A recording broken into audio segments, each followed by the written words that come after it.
විශිෂ්ටයන් බිහිවන්නේ පිටිපස්සේ පෙළි වල. ගොඩක් පාසල් සිසුන්ට තමයි ෆේල් වෙන්න කමක් නෑ, ජීවිත ගන්න බයක් තියෙනවා. ඒක ශිල්පයමයි මතු රැකෙන ශිල්පයමයි උගතමනා තමයි සිසුන් පමණක් නෙමෙයි මම මේ කියන්නේ මේ ඕනම කෙනෙක් කියන්නේ තමා රැකියාව. Hello guys and girls, අයිබෝවන්. ප්‍රසිද්ධ කතාවක් අහලා තියෙනවද? විශිෂ්ටයන් බිහිවන්නේ පිටිපස්සේ පෙළි වලින් කියලා. ඔව් ඒක ඇත්ත. පිටිපස්සේ පෙළි වලින් විශිෂ්ටයන් බිහිවෙන්න පුළුවන්. ඒ විතරක් නෙමෙයි. විශිෂ්ටයන් බිහිවෙන්න පුළුවන් ඉස්සරහා පෙළි වලින්. විශිෂ්ටයන් බිහිවෙන්න පුළුවන් මැද පෙළි වලින්. විශිෂ්ටයන් බිහිවෙන්න පුළුවන් පිටිපස්සේ පෙළි වලින්. ඉතින් මම මේ කතාව කියන හේතුව තමයි විශිෂ්ටයන් බිහිවන්නේ පිටිපස්සේ පෙළි වලින් කිව්වට පිටිපස්සේ පෙළේ ඉන්න ඔක්කොම විශිෂ්ටයෝ වෙන්නේ නැහැ. ඔන්න ඔතන තමයි මෙතන ට්‍රික් එක තියෙන්නේ. මේ මතේ ඔලුවට අරගෙන ගොඩක් වෙලාවට සිසුන් විශිෂ්ටයන් බිහිවන්නේ පිටිපස්සේ පෙළි වලින් කියන මතය අරගෙන ගොඩක් සිසුන් පෙළඹෙනවා මේ ඉගෙනීම ගැන ඉන්ට්‍රස්ට් එක පොඩ්ඩක් අඩු කරගන්න. ඉගෙනීමට තියෙන ඉම්පෝර්ටන්ස් එක, ඉගෙනීමේ තියෙන වැදගත්කම පොඩ්ඩක් අඩු තක්සේරුවකට ලක් කිරීමක් වෙනවා. ඔන්න ඕක තමයි මට අද කතා කරගන්න අවශ්‍ය වුණේ. මොකද ගොඩක් සිසුන් අතර මෙන්න මේ මිස්කන්සෙප්ට් එකක් දැන් යන්න පටන් අරන් තියෙනවා. මේ පොඩ්ඩක් ඩෙවලොප්මන්ට් එකක් තියෙනවා ඒකේ. ඒකයි මම මේක කියන්න ඕනේ කියලා හිතුවේ. මොකද ඇත්ත අනිවාර්යයෙන්ම විශිෂ්ටයන් බිහි වෙලා තියෙන ඕන තරම් පිටිපස්සේ පෙළි වලින්. ඒකයි මං කිව්වා වගේ විශිෂ්ටයෝ ඉස්සරහා පෙළි වලිනුත් බිහි වෙනවා. අද පෙළි වලිනුත් බිහි වෙනවා. එතකොට මේක පේලියේ තියෙන ප්‍රශ්නයක් නෙමෙයි. පේලියේ ඉන්න පේලිය අනුව ඔයා ඉන්න පොලිමේ ඔයා ඉන්න තැන අනුව මේ ඉගෙන ගන්නකොට ඉන්න තැන අනුව පාසලේ හෝ ඒවා විශ්වවිද්‍යාලේ හෝ ඒවා නැතෝ මේ වෙනත් ඉගෙනීමේ කටයුත්තක නියලන තැනේ ඔයා වාඩි වෙන තැන නෙමෙයි එතනට අදාළ වෙන්නේ. ඔයාගේ උත්සාහය, ඔයාගේ කැපවීම, ඔයාගේ තියෙන අදිෂ්ඨානය. හරි? එතනින් එහාට මේක උගත්කම කියන ඉගෙනීමේ තියෙන වටිනාකම මේකට පහත් දාන්න හදන්න එපා කවදාවත්. මොකද ඒකෙන් වෙන්නේ ඔයාවම පල්ලයට දා ගැනීමක් වෙනවා. ඔයාගේ ජීවිතේ ඉස්සරහට යන්න පුළුවන් අවස්ථාවක් ඉගෙනීම කියන්නේ අන්න ඒක නැති කරගන්න හදන්න එපා. මේ වගේ සමාජයේ ටිකක් බහුලව කතා වෙන මේ වගේ කන්සෙප්ට් ඔලුවට වැරදි විදියට දාගෙන. right? ඉතින් ඉගෙනීම කියන්නේ සෑහෙන වැදගත් දෙයක්. ඉගෙන ගන්න කියන එක කවදාවත් ඔයාට වර්ධින්නේ නැහැ. ඉගෙන ගන්න තමන් බුද්ධිය වර්ධනය වෙනවා සහ තමන්ගේ දැනුම වර්ධනය වෙනවා. තමන්ගේ බුද්ධිය සහ දැනුම වර්ධනය වෙනවා කියන්නේ තමන්ගේ ජීවන මට්ටමින් උසස් වීමක් සිදු වෙනවා. ඉතින් ඒකෙන්ද කවදාවත් ඉගෙනීම පල්ලයට දාන්න එපා. මේකට හේතු කාරණා ගොඩක් තියෙනවා. සිසුන් පමණක් නෙමෙයි මම මේ කියන්නේ මේ ඕනම කෙනෙක් කියන්නේ තමන් රැකියාවක් කරනවා නම් තමන් ගුරුතිකයෙක් නම් එතකොට තමන් ඉන්න තැනින් ඉස්සරහට පොඩ්ඩක් යන්න පුළුවන් වෙන මේ ටූල් එකක් තමයි අධ්‍යාපනය කියන්නේ. ක්වොලිෆිකේෂන් එක කියන්නේ. හරි? ක්වොලිෆිකේෂන් එක වුණත් තමන් නිකන් පේපර් එකට විතරක් සීමා වෙන ක්වොලිෆිකේෂන් එකක් විතරක් කරන්න යන්න එපා. ඒ තමන් ඒ ක්වොලිෆයි වෙන දේ ඉගෙන ගන්න. මොකද්ද මේ තමන් ඩිග්‍රී එකක් කරනවා, ඩිප්ලෝමා එකක් කරනවා නම් මේ කරන ඩිප්ලෝමා එක වැඩක් නැහැ. ඔයා ඒක කරලා ඉවරලා ඒක කොලයකට විතරක් සීමා වෙලා තියෙනවා. මේ අද සමාජයේ ලොකු ප්‍රශ්නකුත් තියෙන්නේ ඒකයි. සමහර අය ඉන්නවා ක්වොලිෆිකේෂන් තියෙනවා. නමුත් ඒ වුණාට දැනුම නැහැ. ඉතින් දැනුම නැතුව ක්වොලිෆිකේෂන් එකක් තියලා වැඩක් නැහැ. ඒකයි ඉගෙනීම කියලා කියන්නේ. ඔන්න ඕකයි ඉගෙනීම කියන්නේ උගත්කම. ඒ කියන්නේ තමන් ඉගෙන ගන්න දැනුම තමන්ට ග්‍රහණය වීම වෙන්න ඕනේ. මං කියවනේ ගොඩක් ඉන්නවා මේ සමාජයේ මේ වගේ ප්‍රසිද්ධ ව්‍යවසායකයෝ ඉන්නවා. මුදලාලිලා ඉන්නවා.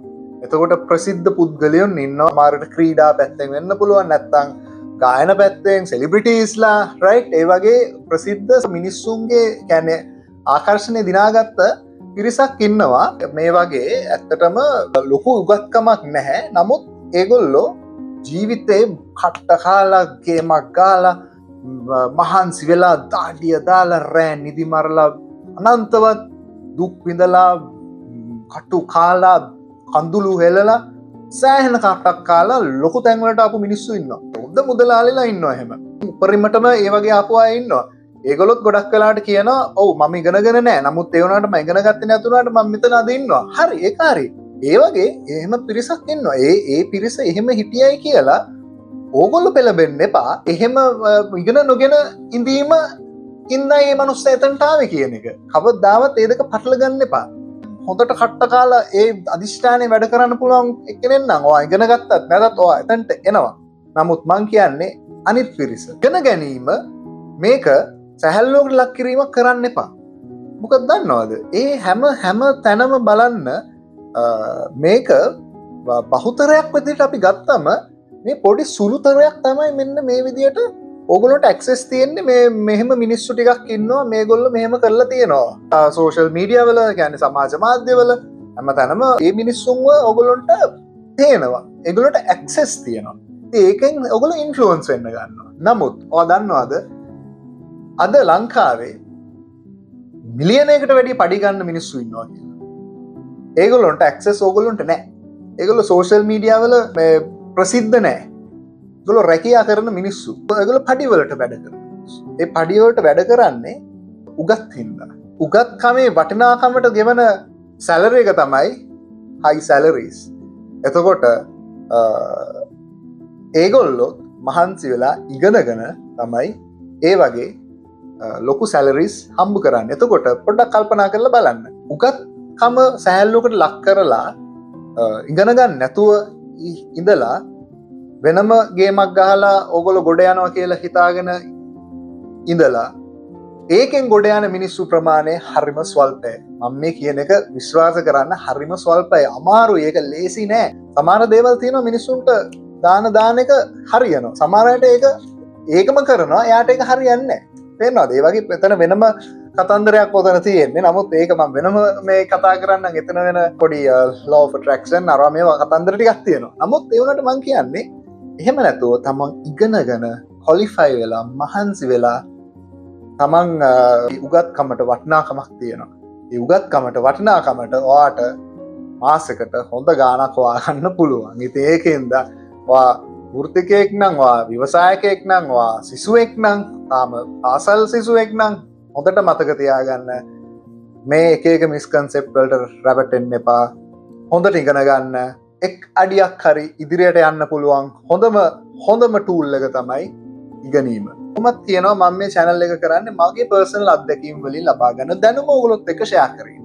ඉතින් මම දන්න personally ඉන්නවා හොඳ ව්‍යවසායක හොඳ businessmanලා ඉන්නවා. සාර්ථක මිනිස්සු ඉන්නවා වැඩි උගත් නැහැ. නමුත් තමන් අර මං කිව්වා වගේ ඒ ගේම ගහලා හොඳටම ඉන්නවා අද මිලියනර්ස්ලා බිලියනර්ස්ලා. නමුත් ඒගොල්ලෝ කියන අරක කිව්වට හොඳට හිතලා බලන්න ඒගොල්ලෝගේ ළමයිව අද ඔස්ට්‍රේලියාවල UK වල ඇමරිකාවල top universities වල ඒගොල්ලෝ මේ ස්ටඩි කරන්නේ ඒ ළමයි ඒගොල්ලෝගේ ළමයි තමයි උදාහරණයට ගන්න ඕනේ ඒ මිනිස්සු මොකක් හරි තමන්ගේ ප්‍රශ්නවල මොනවා හරි ජීවිතයේ තිබ්බ අවාසනාවන්ත සිද්ධියක් නිසා ඉගෙන ගන්න බැරි වුණාට ඉගෙනීමේ වටිනාකම ඒ හැමෝම දන්නවා. ඔන්න ඕක තමයි ඔකේ තියෙන රහස. ඒගොල්ලෝ කවදාවත් තමන්ගේ ළමයට කියන්නේ නැහැ නුඹ ඉගෙන ගන්න ඕනේ නැහැ. මම ඉගෙන ගත්තෙත් නැහැ. අද මම මෙතන ඉන්නවා කියලා කවදාවත් කියන්නේ නැහැ. මොකද මේ මිනිස්සු එතකොට අඳුර ගන්නවා.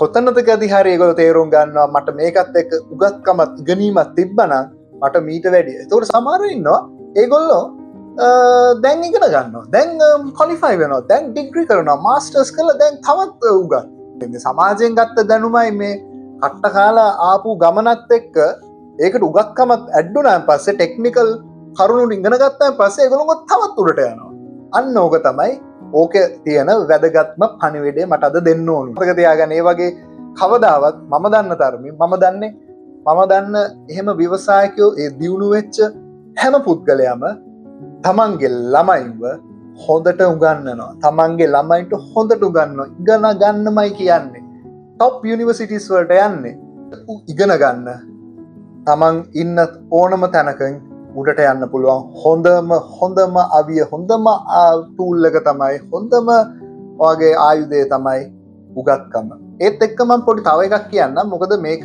මේ ගොඩක් පාසල් සිසුන්ට තමයි වැදගත් සමහර වෙලාවට සිසුන් ඉගෙන ගන්න බයක් තියෙනවා.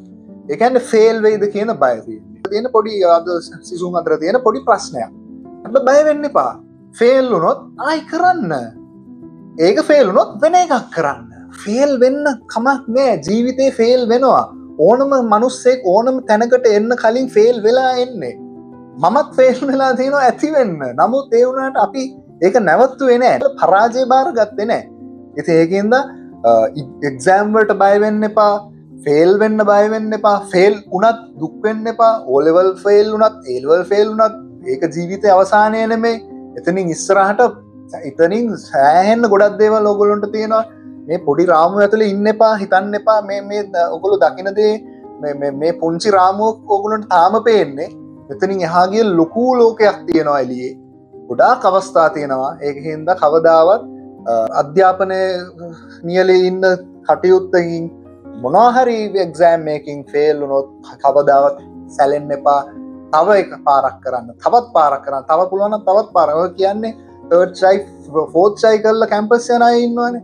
හරි කැම්පස් ගියත් නැතත් එතනින් තව වෙන අධ්‍යාපන මාර්ගවලට යන්න පුළුවන්. ෆේල් වෙන්න බය වෙන්න එපා. ෆේල් වුණත් ඔයා පාස් වෙනවා කවදා හරි. ඒකින්ද කිසිම බයක් වෙන්න එපා මේ ඉගෙනීම කියන එකට. බුද්ධිය දැනුම ලබා ගන්න. කරන දේ හරියට කරන්න, ඉගෙන ගන්න. ඒ ඉගෙනගෙන ඉවර වෙලා නිකන් කියලා වැඩක් නැහැ. මට බිස්නස් ඩිග්‍රී එකක් තියෙනවා කියලා. මට බිස්නස් ඩිග්‍රී එකක් තියෙනවා කියලා මට කවුරු හරි කිව්වොත් මං එයාට ගෙන් ඇහුවොත් රයිට් එහෙනම් මෙන්න මේ වගේ ස්ට්‍රක්චර් එකක් තියෙන කම්පැනි එකක් තියෙනවා. මෙන්න මේකයි මේකේ ඇනුවල් රිටර්න් එක, මේකයි බිස්නස් ස්ට්‍රක්චර් එක. මට දෙන්න, මට අවුරුදු 3ක බිස්නස් ප්ලෑන් එකක් හදලා දෙන්න කියනවා. ඔක්කොම ෆැක්ට්ස් ටික දීලා. ඒක කරගන්න බැයි නම් බිස්නස් ඩිග්‍රී එකක් තිබ්බට වැඩක් නැහැ. ඒකයි කියන්නේ මොනවා කරත් හරියට කරන්න, ඉගෙන ගන්න දේ උනත් හරි දැනුමෙන් ගන්න. පොයේප ක්වොලිෆිකේෂන් එකට පමණක් මට කොහොම හරි මේකක් ගන්න ඕනේ කියලා ඒ මානසිකත්වයෙන් ඉගෙන ගන්නත් එපා. ඉගෙන ගන්න එක හරියට ඉගෙන ගන්න. බුද්ධිය දැනුම හරියට ලබා ගන්න. ඔයාට කවදාවත් වර්ධින්නේ නැහැ. අන්න ඒකයි කාටවත් මුකුත් කියන්නත් බැරි. ඊට පස්සේ ඉතින් ඕක තමයි මට අද කියන්න ඕන වෙච්ච පණිවිඩය. ඉගෙන ගැනීම කියන එක හරිම වැදගත්. හැමෝටම වයස් සීමාවක්, වයස් ભેදයක්, තරුණ මහලු ගැහැණු පිරිමි කියලා කිසිම ભેදයක් නැහැ. ඉගෙන ගැනීම ඕනම කෙනෙක්ට ඕනම වෙලාවක කරන්න පුළුවන්. මේ දැනුත් කරන්න පුළුවන්. ඔයා තාම පරක්කු නැහැ. කවුරු හරි හිත ඉන්නවා නම් මොකක් හරි වගේ අධ්‍යාපනයක් කරන්න, මොනවා හරි ස්ටඩි එකක් කරන්න, මොනවා හරි ඩිප්ලෝමා එකක් කරන්න, මොකක් හරි ඩිග්‍රී එකක් කම්ප්ලීට් කරන්න, ඩිග්‍රී එක කම්ප්ලීට් කරන්න, MBA එකක් කරන්න පහු කරන්න එපා. දැම්මම කරන්න. මොකද මිස්කන්සෙප්ට් වලින් ඔය මං ආය මුලදීම කිව්වේ විශිෂ්ටයන් බේවන්නේ පිටිපස්සේ පේල් වලින් කියලා වෙන්න පුළුවන්, නොවෙන්නත් පුළුවන්. හරි. ඉතින් ඒකෙන්ද හොඳට මතක තියාගන්න, ඉගෙන ගන්න, හොඳට ක්වොලිෆයි වෙන්න. ඉගෙනීම කියන එක පහළට දාන්න එපා. පොත් කියවන්න, දැනුම ලබා ගන්න. දැනුම මිනිසාට අවශ්‍යම දෙයක්. කොච්චර වටනත් ඔයගෙන් අයින් කරන්න බෑ. ඒකෙන්ද හොඳට කල් හිතට ගන්න. කවදාවත් ඉගෙනීම කියන එක අපතක්සේව කරන්න එපා. අනිත් එක තමයි හොඳට මතක තියාගන්න, අර වගේ කන්සෙප්ට් වගේම තව ලස්සන කන්සෙප්ට් ලංකාවේ දෙනවා. ඒ අපි පැරණි මිනිස්සු ඉඳන් කතා කරන දේවල් තමයි උගතමනා ශිල්පයමයි මතු රැකෙන. ඒව නිකන් කිව් කතා නෙමෙයි. ඒක දැන් අද කාලේට ඕනනම් ගලප ගන්න පුළුවන්. මතු රැකෙන ශිල්පයමයි උගතමනා හරි කියලා. කොහොම හරි ඒ දෙකෙන් කොහොම කිව්වත් එකම දේ තමයි උගතමනා ශිල්පයමයි මතු රැකෙන කියන්නේ. අද ඉගෙන ගන්න දේ ඔයාව මතු රකි. එහෙම නැත්නම් මතු රැකෙන ශිල්පයමයි උගතමනා වෙන්නත් පුළුවන්. වාට හිතෙනවා නම් ඔයාව මතු රැකෙන්නේ මේකෙන් කියලා අන්නේ දේ ගැන ඉගෙන ගන්න. ඒකට ඔයා ගොඩ යනවා. ඉතින් ඒකෙන්ද ඕක තමයි මට අද කියන්න ඕනුනේ. ඔක්කොම සන්තෝෂයෙන් හොඳින් ඉන්න, ජය ගන්න, ජීවිතේ දියුණු වෙන්න. ඒක තමයි මට ඕගොල්ලොන්ගෙන් බලාපොරොත්තු වෙන්න ඕනේ. එහෙනම් ආයිබෝන්.